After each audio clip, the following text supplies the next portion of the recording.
உலகளாவிய e-commerce brand உருவாக்கப்படும்.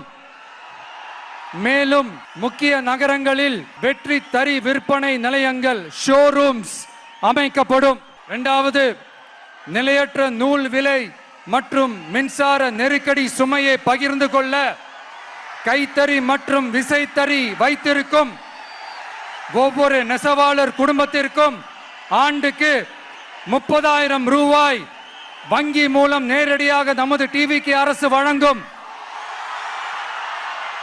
மூணாவது, கைத்தறிகளுக்கான இலவச மின்சாரம் 500 யூனிட்டுகளாகவும் விசைத்தறிகளுக்கான இலவச மின்சாரம் 1500 யூனிட்டுகளாகவும் உயர்த்தப்படும். அடுத்தது, நெசவாளர்களின் உற்பத்தி செலவுகளை குறைப்பதற்காக அவர்கள் வழங்கும் நூல், சாயங்கள் மற்றும் ரசாயனங்களுக்கு நமது டிவிக்கு அரசால் 50% மானியம் வழங்கப்படும். அடுத்தது,